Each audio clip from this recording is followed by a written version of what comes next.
So it wasn't a great week for Sony with their live service push, and that's kind of been an ongoing thing recently, especially after the whole Concord debacle. However, this time, we got word that 2 more live service games have been canceled internally at Sony, and they didn't come out and necessarily announce it. A report dropped that then got confirmation from them, and one of these live service decisions in particular, not necessarily the cancellation, but just the start of it, is something that is leaving gamers scratching their head. And this is the weirdest part is now it's in a position where a lot of people online feel like they could have been making better decisions for years now with Sony, despite them continuing to break records in terms of revenue. And there's a lot going on with that. We're going to go over that here today, though. So if you guys enjoy this video, make sure that like button and subscribe if you're new. Now, as I've mentioned, the live service push for Sony seems to be kind of backfiring on them, and it was bound to happen to where they announced that they were working on at least 12 live service games at one point, and the belief is you cast a wide net.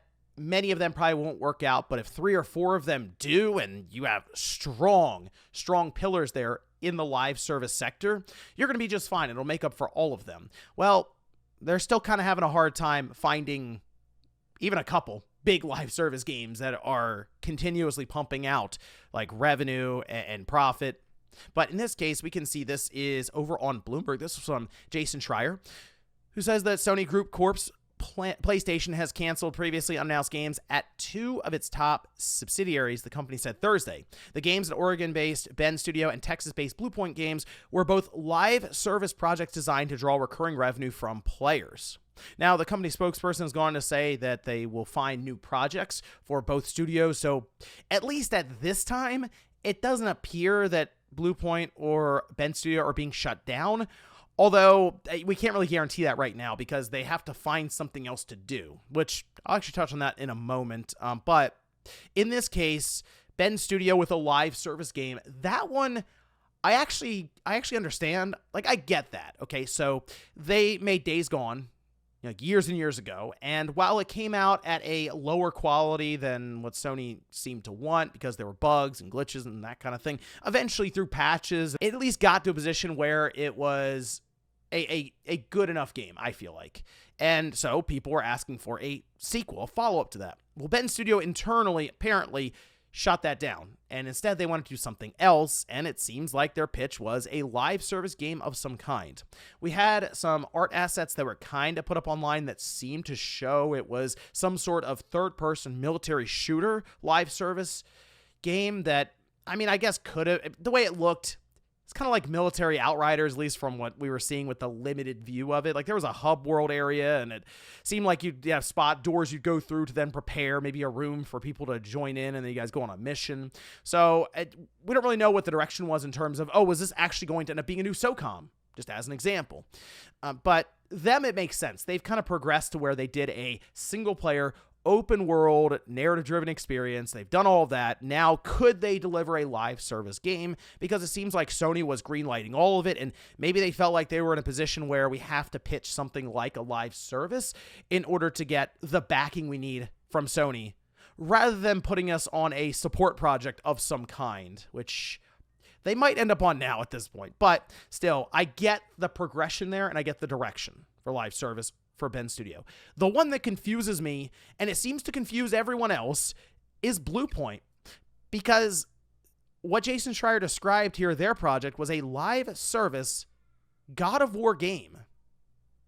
Now, Bluepoint had worked on, they released Demon's Souls, right? That was right there with the PlayStation 5 at launch. Awesome remake of the game. Classic title that people, like, I know it was kind of a niche game when it came out, but it has clearly, with the Souls genre, grown up big time. So there was a lot of anticipation around it, and they were going to put that thing under a microscope, and it still delivered. So Bluepoint, yeah, they got a lot of talent there when it comes to remakes, remasters, and they've been doing it for a long time, okay? So they come in now to Sony after Sony purchased them, but before that, they were running support on God of War Ragnarok for about 2 years, 2020 to 2022, as Jason Schreier described here. And then after that, they went off and did live service God of War, or at least attempted it for a couple of years before it inevitably got canceled. So the thing that's confusing to me is they had the steps correct in my mind. All right, so this would have been a Jim Ryan thing. The decision to buy Bluepoint may have been based on the fact that they pitched a live service God of War. People need to remember, it's not always necessarily Sony going, you need to go do this. The studios will internally pitch stuff and be like, hey, here's what we'd like to do. What do you think?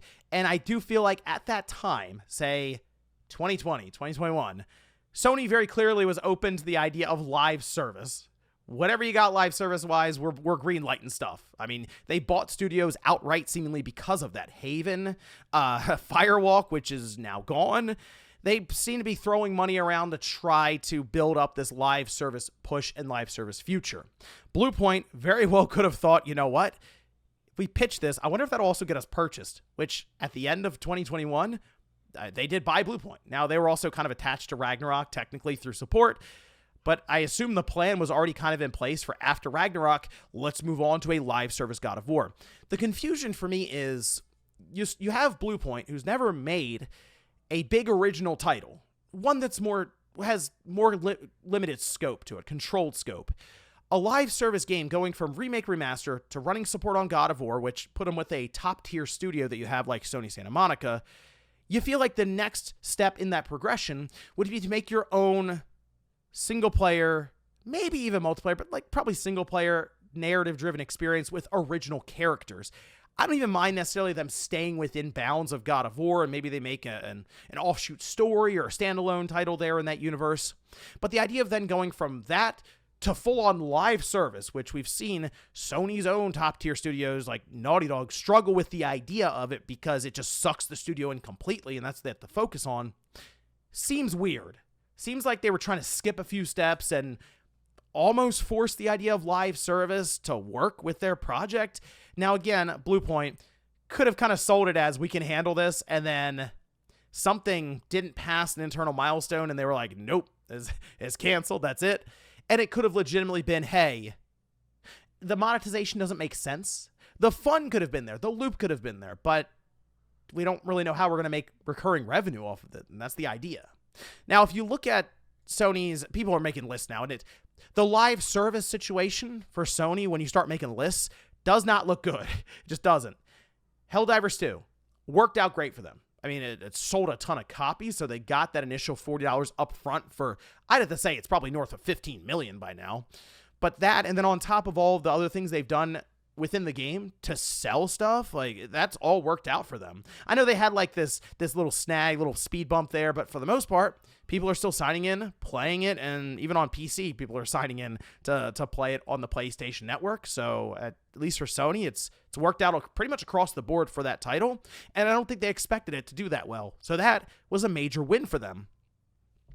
Then you start looking down the list here of multiple titles that have been canceled. Ben Studio, what did you talk about, and Bluepoint, both of those are canceled. Bungie with Marathon has a ton of pressure on it. So Bungie and Haven Studios Fair Games, massive pressure. Fair Games has not been off to a great start in terms of public reception, but they also haven't shown how the game plays. So we're still kind of like in this holding pattern for Fair Games right now. It very well could come out and surprise, like Helldivers 2, mostly because the heist genre has not delivered recently. Like Payday 3 was just a disaster. So the door's open, but can they actually make it happen? Well, we'll see. Hopefully this year at some point where they can show off the title more fully. But then you look at like Bungie Payback, that was canceled. Twisted Metal from Firesprite, that was canceled. Concord, I don't have to describe that any further. Yeah, that's canceled. Insomniac had their Spider-Man multiplayer game that was canceled. We heard about that through the leaks at Insomniac. London Studio canceled and then also shut down. And we know, of course, what happened with Naughty Dog and The Last of Us Factions Online.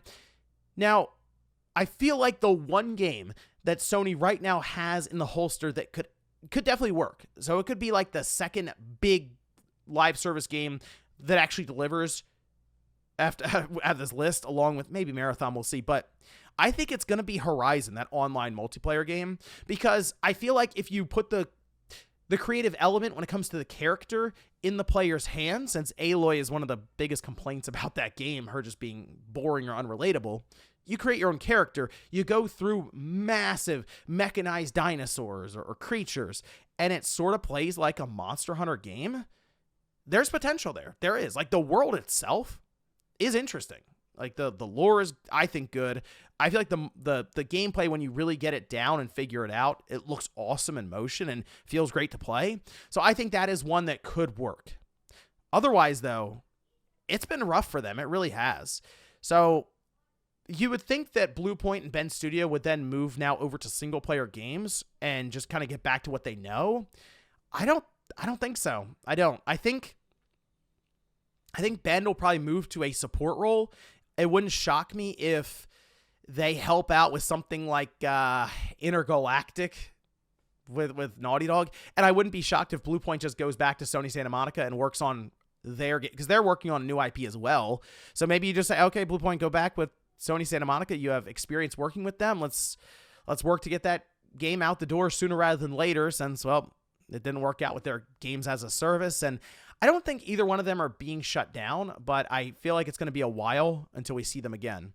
I saw some people online ask about this. Why are people so frustrated with what's happened here with these cancellations? To me, though, it mostly comes down not necessarily to the money aspect, because Sony will work that out in some way. Look, they have said multiple times they are making a ton of money with the PlayStation 5, despite all of these issues, these pitfalls with live service games. It's very clear that the PS5 is like the default system when it comes to the high-end console market. The Xbox is not really competing with them anymore, and it shows in the sales data. And because of that, Sony makes a lot of money off of third-party games. But with that in mind, eventually they will have to compete against this point in time a couple of years from now, and that's when I think the lost time factor when it comes to development will really show up. So Bluepoint, for example, let's say they help get that game out the door with Sony Santa Monica. It takes them a year or so of support work, maybe a little longer. At that point, they're starting up their next project as a PlayStation 6 title. So I feel like we're not going to see them until, it sounds crazy to say right now, but maybe 2030, 2031. And who knows with Bend Studio, they've been struggling constantly, it feels like. And that's the studio out of the two that I'd look at as kind of being on thin ice. But I feel like if they run support, maybe we'll see them also in the 2030s, and they'll be back again for the PlayStation 6. That's the biggest consequence, though, of these canceled games. I know a lot of people around the PlayStation 5 online that I see aren't excited about the live service push from Sony, so you feel like, okay, there's celebration almost when these games are canceled. But you then have to remember, Bluepoint's not a big studio. They don't have like multiple projects going at once. This was kind of it for them. So if you were interested in what Bluepoint could have delivered, you're going to be waiting at least half a decade, 5 or 6 years, but probably before you see them even show up in an event to showcase what they have for us. And who knows with Bend Studio. That's the biggest issue here, is time, because it's becoming longer and longer to develop these games, which means it's going to be longer and longer before you see some of these other studios deliver some big projects, even if they're just single player. But let me know what you guys think about this down below. With Sony's live service push really backfiring, continuing to backfire on them, do you think they'll continue down this path with this sort of a push, or do you think they're going to continue pulling back a bit and maybe get back to what they know, and that's more of the narrative-driven single-player experiences? Thanks, guys, for watching, and I'll see you next time.